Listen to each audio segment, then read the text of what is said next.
Bienvenue au Caso 360 du 2 décembre 2021. Aujourd'hui en manchette, Les nouvelles de l'école Caso. une entrevue avec le directeur M. Bernard Pouliot, Conférence de M. Patrick Kegel, un ancien combattant.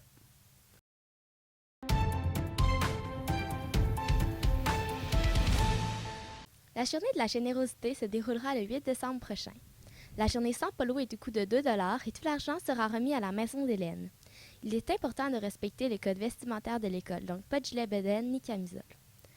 Nous ferons aussi la collecte des denrées non périssables, qui sera remise au comité de la famille de la ville de Montmagny.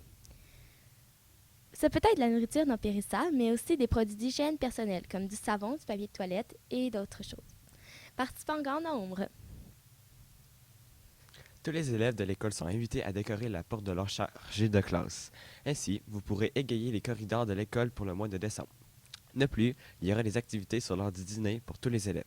Finalement, lors de la dernière journée de cours, des activités auront lieu pour bien terminer l'année 2021. Dernièrement, l'Écoprise a fabriqué des bancs de parc et des panneaux d'interdiction de stationner pour la ville de Montmagny. Vous pourrez voir ces nouveaux systèmes en ville avec le logo de l'Écoprise. Vous admirez le travail fait par l'équipe du Caso 360? Vous aimeriez faire partie d'une jeune équipe dynamique qui a plein d'idées? Nous avons besoin de toi. Nous sommes à la recherche d'animateurs et d'animatrices, de caméramans, de monteurs et de journalistes. Tu aimes les défis? Joins-toi à nous, tu seras servi. Parlez-en à M. Christian Collin ou à Mme Mallory Thibodeau.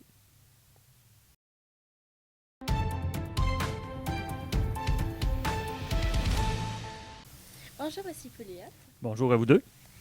Aujourd'hui, on va vous poser quelques questions. Oui, ça fait plaisir. Donc, oui, la première, est-ce que vous avez un passe-temps?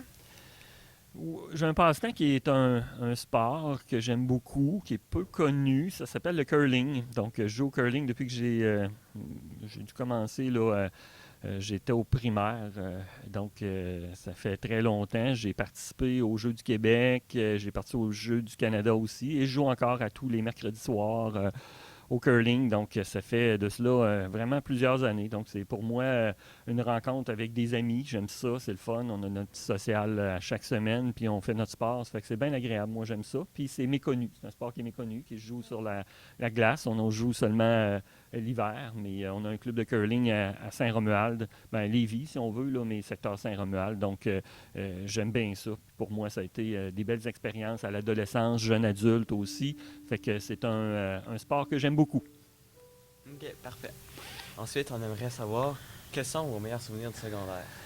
Ça remonte à il y a longtemps, mais j'ai plein de beaux souvenirs liés à mon secondaire. La première chose que je me souviens quand on me parle de mon secondaire, c'est, la dernière année, moi, mon cinquième secondaire, ça a été particulièrement intéressant. J'étais impliqué dans l'album des finissants.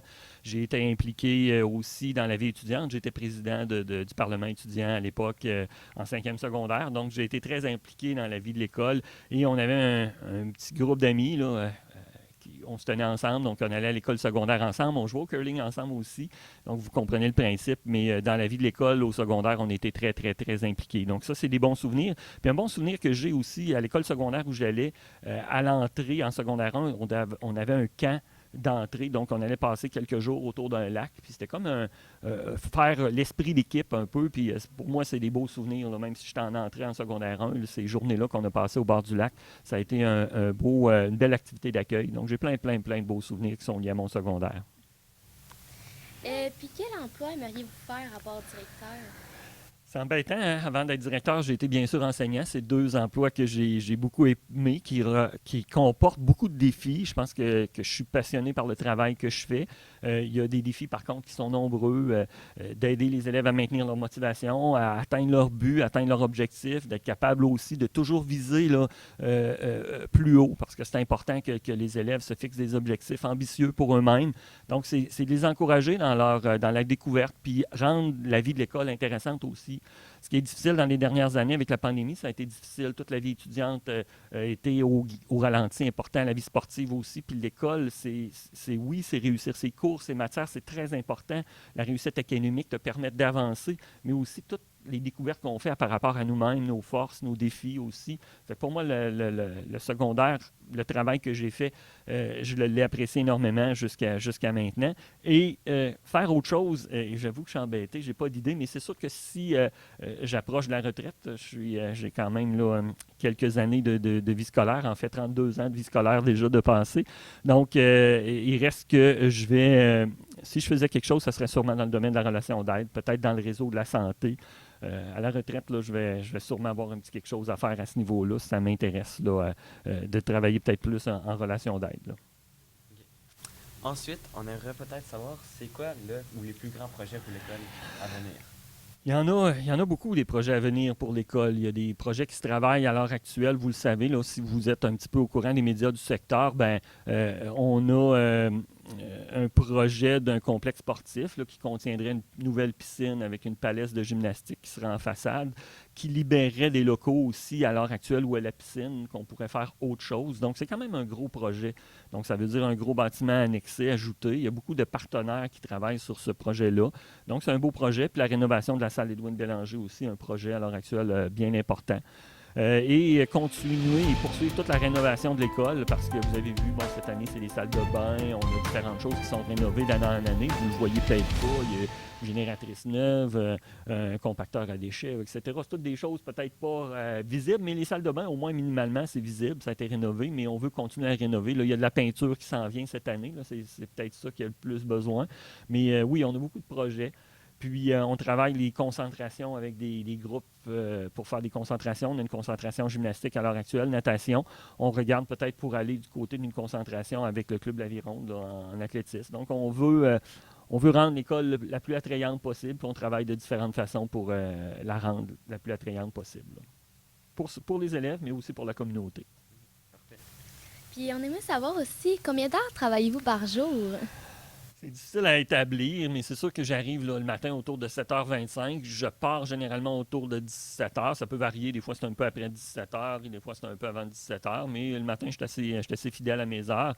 Puis dans la journée, on n'arrête pas beaucoup. Là. Donc, je pourrais dire là, peut-être une dizaine d'heures par jour. Puis je dois aussi travailler la fin de semaine. Là. J'ai des suivis à faire la fin de semaine. Si je veux y arriver et être capable de faire l'ensemble du travail que j'ai à faire, je dois travailler le samedi et le dimanche. C'est plus facile pour moi. Maintenant, mes enfants sont grands, ont quitté la maison.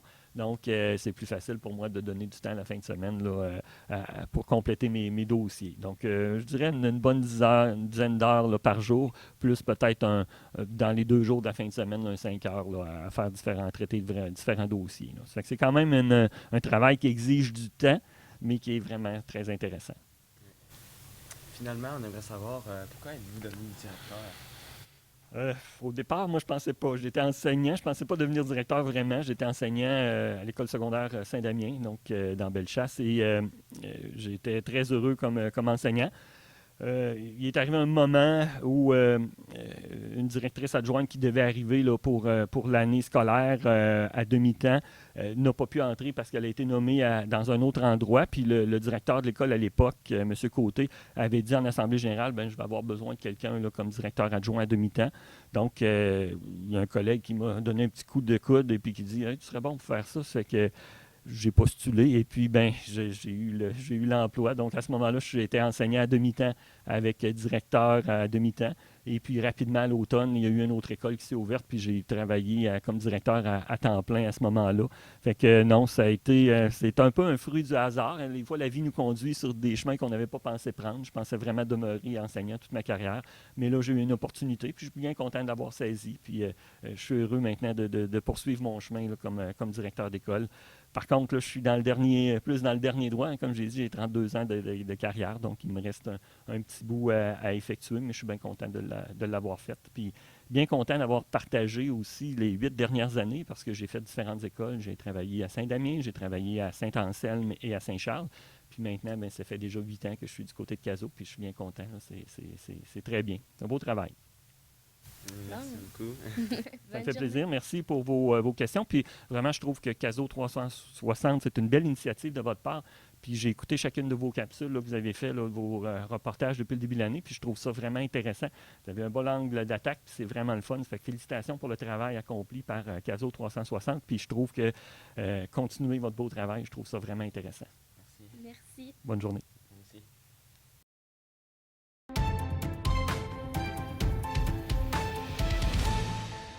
Le 11 novembre dernier, nous avons eu la chance d'accueillir à notre école le caporal Patrick Kegel, un ancien combattant ayant participé à 2 missions en Afghanistan. Avec Madame Roxane Bouchard, il nous a raconté comment s'est déroulée ces missions en nous parlant aussi de la culture du peuple afghan. Madame Bouchard, de son côté, a partagé sa perception du travail de l'armée qui lui a permis d'écrire son livre En terrain miné. Vous cherchez un cadeau pour un membre de votre famille? L'écoprise Caso a la solution pour vous. Les élèves ont fabriqué des décorations de Noël pour agrémenter votre sapin ou votre galerie. Et que pensez-vous de cette magnifique planche à découper? Vous pouvez même avoir un logo imprimé dessus. Vous aimeriez faire plaisir à votre animal de compagnie? Avec ce support pour plat, vos chiens seraient aux oiseaux. Plusieurs autres produits sont disponibles. Vous n'avez qu'à visiter notre page Facebook pour voir nos dernières fabrications.